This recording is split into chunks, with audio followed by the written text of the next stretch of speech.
On commence comme d'habitude par une page d'actu en ouvrant cette nouvelle rubrique politique avec toi Julien. Politique. Les élections municipales. Les élections municipales. Les élections locales. De quoi relancer l'intérêt pour le second tour des municipales. Globalement, ces municipales s'avèrent assez difficiles. Rennes. 6 mois avant le premier tour des élections municipales dans l'Hexagone, à Rennes, les prétendants au trône de la mairie commencent à pointer le bout de leur nez. L'occasion pour nous de s'intéresser aux enjeux politiques dans notre capitale bretonne, de brosser les portraits des listes et de leurs candidats, et de s'intéresser également à ce qui va se passer pendant les élections électorales. Et alors, on s'attend à quoi à Rennes ? Patience, Jeanne. Depuis 1977, rappelons-le, Rennes est un bastion socialiste. L'actuelle maire de Rennes, Madame Nathalie Appéré, va avoir fort à faire pour garder son siège tant convoité. Pour le politologue et le directeur de recherche au CNRS, Romain Pasquier, cette bataille pour les municipales sera, je cite, peut-être le combat politique le plus dur pour Nathalie Appéré. Chaque semaine donc, je vous présenterai l'une des listes candidates à travers un entretien avec la tête de liste, le colistier ou la colistière par exemple. Donc l'idée dans un premier temps, c'est de comprendre qui ils sont et ce qu'ils proposent pour Rennes et ses habitants. Exactement, actuellement, ils et elles sont 7 à s'être déclarés candidats ou candidates à la mairie de Rennes. Et on commence tout de suite par celle qui se présente comme candidate à la France Insoumise à Rennes, aux côtés de Jean-Paul Tual. Je parle d'Enora Lepape, professeure de français langue étrangère et ancienne candidate aux élections législatives en 2017 pour la France Insoumise. Pour ces élections, sur une liste ouverte à la gauche et à toutes celles et ceux qui le souhaiteraient, avec une fédération populaire, comme il l'appelle, pour, je cite, une alternative économique, démocratique et sociale. Il y avait plusieurs questions concernant la stratégie. Donc, c'était soit on partait France Insoumise seule, soit on voulait une liste ouverte citoyenne, et notamment ouverte aux associations, autres partis politiques, etc. Et c'est clairement cette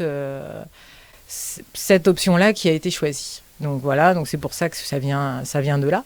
Pourquoi on parle d'alternative démocratique, sociale et écologique ? Donc déjà, ça correspond à nos priorités. Là, c'est sorti un petit peu ce qu'on voudrait comme proposition, etc. On a notamment 10 propositions phares. Et parce qu'on estime qu'actuellement, il y a besoin d'aller un petit peu plus loin dans la participation des citoyens, donc plus de démocratie au niveau de Rennes, et également de prendre vraiment en compte l'état d'urgence climatique et de vraiment transformer Rennes et la gestion de Rennes pour s'adapter à cet état d'urgence. Et également social aussi. Il y a quand même de plus en plus de problèmes et de pauvreté à Rennes, et il faut également prendre ce problème à bras-le-corps. Dans une interview accordée à France 3 Bretagne, Enora Lepape avait déclaré l'impossibilité pour la France Insoumise de collaborer avec le Parti Socialiste et la République En Marche du fait des divergences trop importantes. La République En Marche, je ne vais pas vous le cacher, c'est clairement nos ennemis depuis qu'ils sont au pouvoir. Tout ce qu'ils décident de faire au niveau libéral, cette casse du travail, que ce soit au niveau de l'écologie, ça avance pas du tout. Et au niveau démocratique, c'est de plus en plus grave avec la répression notamment des marches, que ce soit des gilets jaunes, que ce soit des marches pour le climat, etc. Donc nous, clairement, on se positionne comme vraiment un mouvement d'opposition, que ça se voit à l'Assemblée nationale, que ça se voit au niveau local.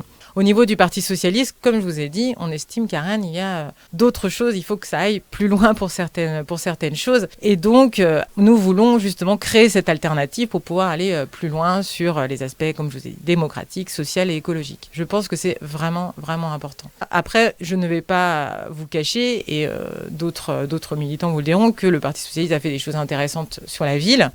Et que même nos élus actuellement, Parti de gauche France Insoumise, ne rejettent pas en bloc tout ce qui se fait.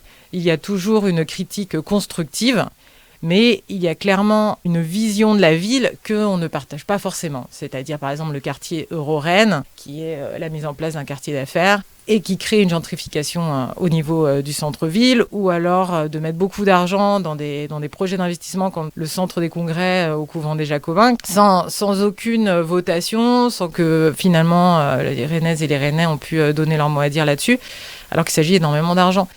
Voilà pourquoi aussi, dans nos propositions, nous voulons qu'il y ait une votation quand un projet d'investissement dépasse une certaine somme, puisque c'est quand même quelque chose qui engage la ville pour un voire plusieurs mandats. Je pense qu'il y a vraiment des projets qui sont importants au niveau de la ville, mais il faut qu'il y ait quand même ce débat qui se fait.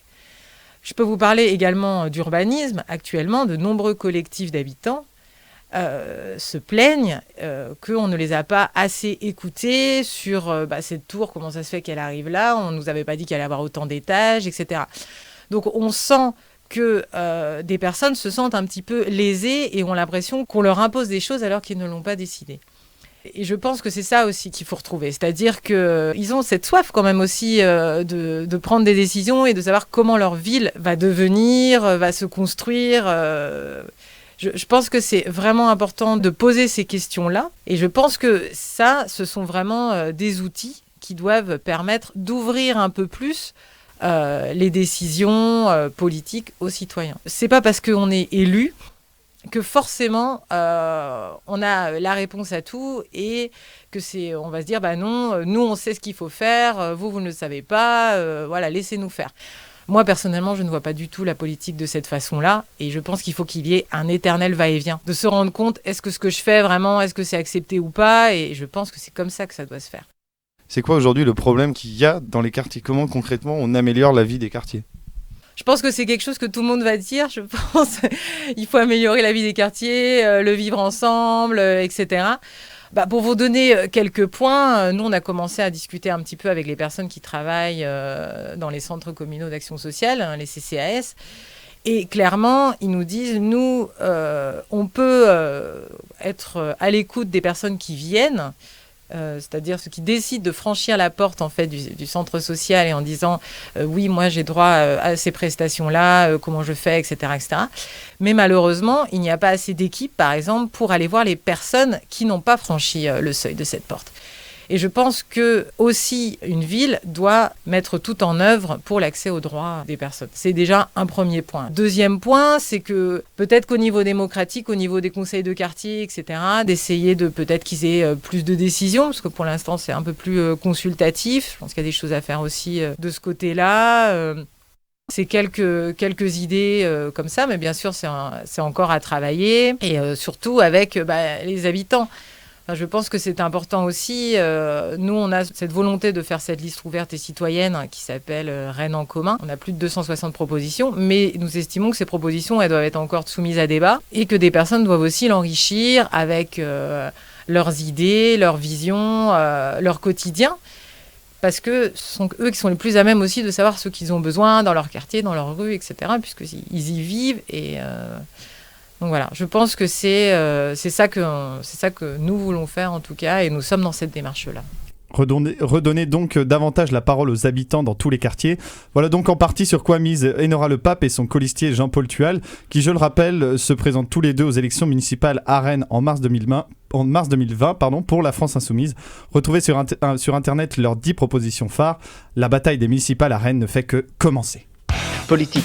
Les élections municipales. Les élections municipales. Les élections locales. De quoi relancer l'intérêt pour le second tour des municipales. Globalement, ces municipales s'avèrent assez difficiles. Rennes. Rennes.